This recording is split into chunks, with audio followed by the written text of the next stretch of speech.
Herbert, and sign language interpreter is Tobias Omondi.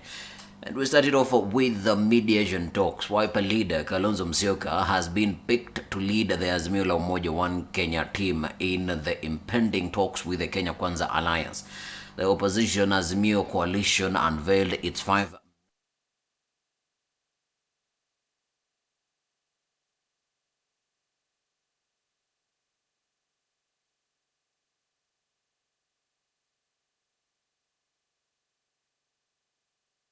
to the dialogue team.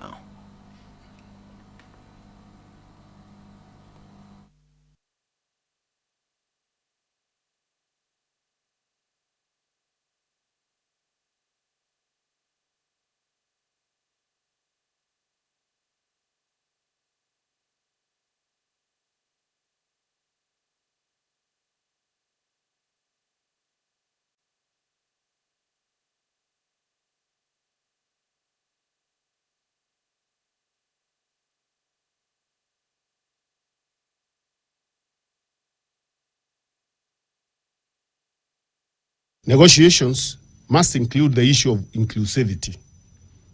Kenya Kwanza must be made to disown and disavow the illegal, unconstitutional, and divisive efforts to turn Kenya into a private company. We don't want they have the loaf. Those are times I talk about Nusumukati. We don't want any part in this government. We say that very clearly. But we say that people who voted for Azimio are Kenyans. They are entitled to opportunities in the country. We are already implementing the programs that will deal with the cost of living. I don't know why you cannot see. In your own backyard, fertilizer is now going to sell from next week as 2,500. In your own backyard, farmers are doing a great job, and God has blessed us with rain. We have a whole program. What you are recommending, all these violence and demonstrations and everything you are doing, will not in any way contribute in any manner towards solving the challenge of the cost of living. Why would two eminent personalities in the name of the President of the Republic and a former Prime Minister agree to form a committee to discuss nothing? Our colleagues in Azimio know that those 5 issues are agreed on. The question of the cost of living is not to say it was not discussed. It was discussed.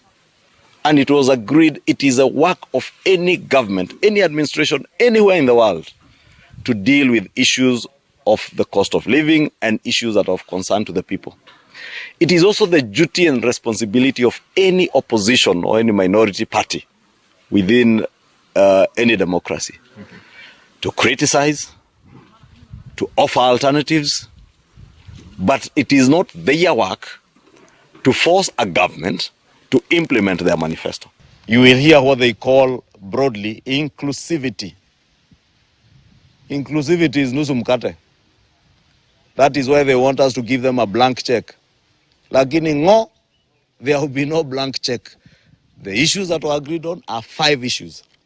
If you don't want to take that, I told them yesterday, please go back to the streets. Let them get President Olusegun Obasanjo to confirm whether what is in my statement and not facts, it's not a factual representation of the meeting they had. I would dare Raila Odinga to look at Kenyans straight in the eye like I'm looking at that camera and tell Kenyans those issues are not factual. I would presume the leader of a majority, most likely in the Senate, just taking a wild guess, would be there. To me, I would not say it has died a natural death. I believe there has been a progression from what we had to slightly a higher level of talks, now nearer to the nerve center of the government, which is the presidency. And on those sentiments, the Azimio team, including the opposition now is going to be led by Kalonzo Musyoka, the Wiper Party leader, but also other members of the team include former Defense Cabinet Secretary and DAP Kenya leader Eugene Wamalwa, a National Assembly Minority Leader Opiyo Wandayi, Malindi MP Amina Mnyanzi, and Nyamira Senator Okongo Omugeni. Those are the people who are going to be leading the Azimio la Umoja One Kenya Coalition Frank. Now, the team had been agreed upon by the coalition during a meeting at Mr. Odinga's current residence on Sunday, July 30th, attended by Azimio Council Chairman and former President Uhuru Kenyatta. Now, away from that, national government told to keep off devolution set to be held in Eldoret. Now, the Council of Governors have called out the national government over what it calls continuous attempts to claw back on devolution.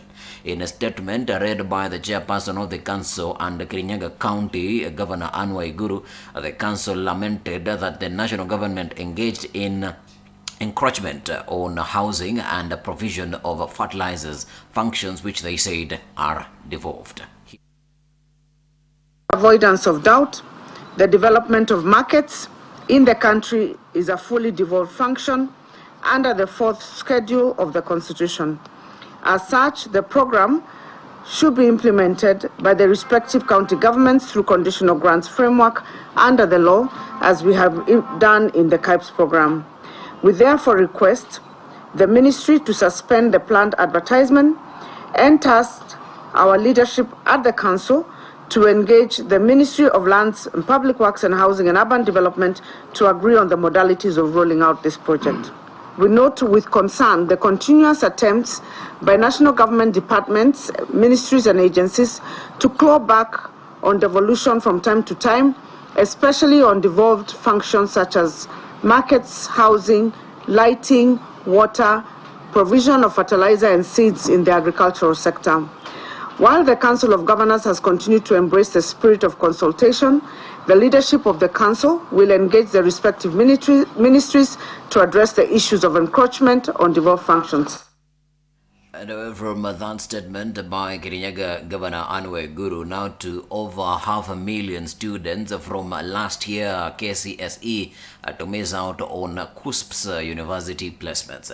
Now, more than 500,000 candidates who qualify to join institutions of higher learning have not been placed in either universities or colleges through KUSP's system. Now, the Kenya Universities and Colleges Central Placement Services says the majority of the students did not apply to join. Only 385,000 students will join either public and private universities and TVETs through the government placement system.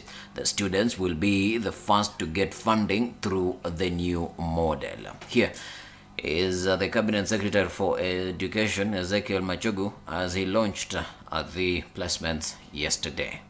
We are concerned because from those who applied for university admission, we are able to take note that 23,138 have not applied at all, which is 13.35%.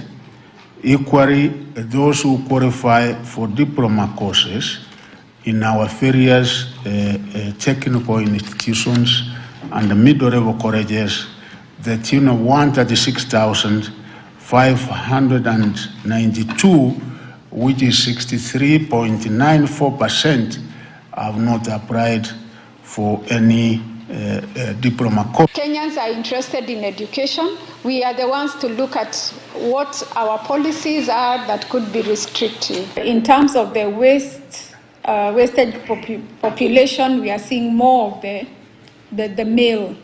So those are the ones that we really need to look for. We have a lot of infrastructure, a lot of resources in these institutions that we would like to have it used.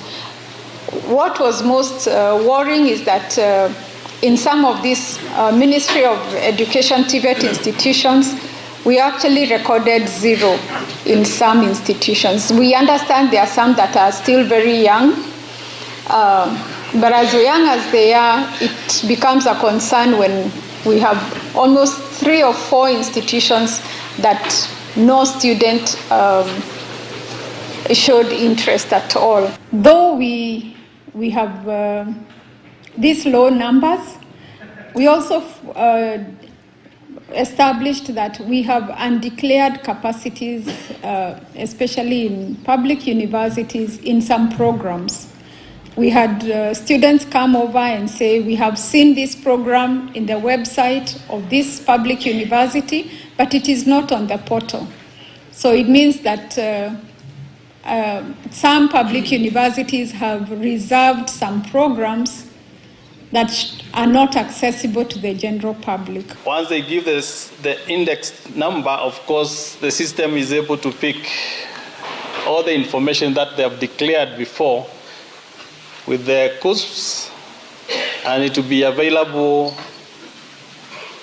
at the touch of button, and we don't expect a student to edit any of those areas which have been pre-populated based on the information that they submitted before. I had students to ensure they stick to the set timelines to ensure speedy processing of scholarships and bursaries, since most universities are preparing to admit first-year students in September. The first time, students whose households are at the bottom of the pyramid shall enjoy equal opportunities in accessing university education and TVET education through 100% government funding. This means the households are not expected to pay anything for the program cost, and additionally, the students will receive upkeep from their own proceeds. And away from matters education, now to digital ID, or the Huduma number. Now, ICT Ministry has unveiled its scorecard indicating the ministry is on track to achieve most objectives in President William Ruto's first term in office.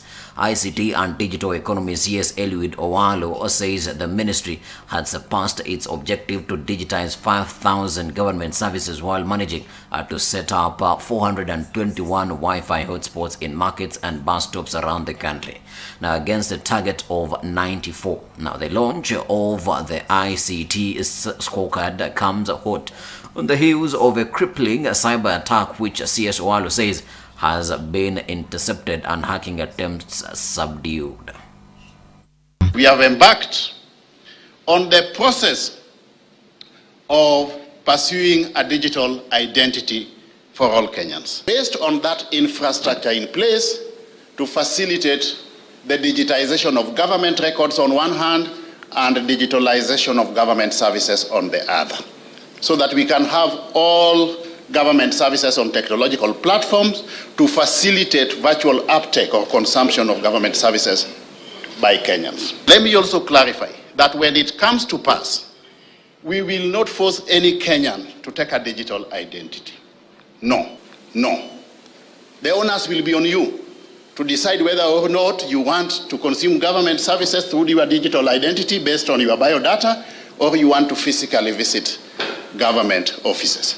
If the services are available technologically, you have got the commensurate level of digital skilling, and government is able to make at your disposal a digital identity, the probability that most Kenyans will opt for consuming government services using the digital identity is tilted in favor of the affirmative. Tomorrow but one, the Kenya National Open University will be officially commissioned by none other than His Excellency, the President himself. I'm happy to report that we have surpassed that target, and we have managed, as we speak, to realize a rollout of 5,280 kilometers.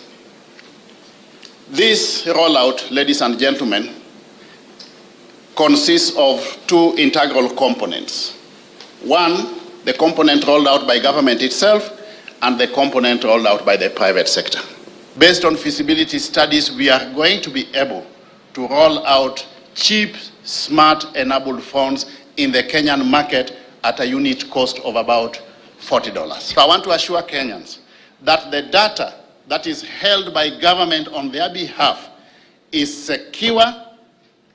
That incident did not lead to any infringement of the personal data of Kenyans. On average, we're at 97% compliance from 48% compliance. So the 3% that you see is largely around the challenges around accessibility, and you'll find that most of the people who have not complied are in those remote spaces, the northern part of Kenya, Baringo. And away from matters ICT, now too is Londiani Fund stolen. Now, the controversy surrounding monies meant to assist victims of the Londiani Road tragedy has taken a new turn after 13 families of victims recorded statements with the Directorate of Criminal Investigations over alleged misappropriation of the funds. Now, Kericho Deputy Governor Fred Kirui, who raised the red flag over the use of the money, has also recorded a statement with the sleuths maintaining that part of the 13 million shillings meant for victims was misused. The county secretary has, however, dismissed the claims. Na kaunti walikuwa wamechanga na tulikuwa tumeambiwa watatupea 250 lakini wakatupea 90. Swali ningeuliza, sijui kama hizo pesa kama bado itakuja ama iliisha hivyo. Na inasemekana tumelipwa na hatujalipwa hata shilingi. Hiyo ni wizi kubwa sana kwa Kericho yetu. Kiroti Parno ambaye pia yeye hakupata chochote, lakini mpaka wakati huu bado anagonjeka. Walikuwa breadwinners katika familia zao. Tunataka serikali kabisa itufuatilie. Sasa ndio tulipatiwa 90 na tulikuwa tunatarajia zaidi ya hiyo. Kwa sababu hiyo ilikuwa imechangwa siku hiyo, tukasemekana hii ni ya leo. Inagawa siku hiyo. Sasa hatukuona. Sasa kama walikuwa wanachukua wagawe wakule, tunaajia Mungu. We have a bill which is running, and when we have done that, whatever will come out of this fundraiser, we will not use it to incur medical expenses. Harambee walisema hiyo kaunti watasimamia kila kitu, hawatakata. Sasa juzi wakipatia check walisema ilikatwa hizo vitu, ingine madawa, nini, transport, hizo vitu zote. Ndio walitueleza hivyo. Ilitumika kwa matumizi ambayo mimi mwenyewe nasema ya kwamba haikuwa ya hiyo kazi. Unakuta ilitumika kulipa tents ya siku hiyo, ilitumika kulipa maakuli, ilitumika kulipa mafuta, airtime. Ilhali hiyo pesa harambee ilifanywa ilikuwa ni ya kupatia waathirika, wasaidie na wazike wapendwa wao. Saidia watu ambao wamepoteza maisha yao, watu ambao wameumia, ni watu ambao lazima wachukuliwe hatua kali sana. Na sisi tunasema ya kwamba wale watu wote ambao walihusika katika kaunti yetu, mimi kama naibu nataka nieleza ya kwamba wa resign, they should resign immediately. Of his busy schedule to come back to the county government of Kericho and confirm firsthand the progress made in addressing the plights of Londiani victims. However, we still have critically ill patients and undergoing specialized treatments which requires further surgeries. The cost of the treatment and medication continues to accrue to date. And away from Londiani, we're going to take a break. When we come back, we're coming back with stories that are making headlines in the dailies. Keep it science.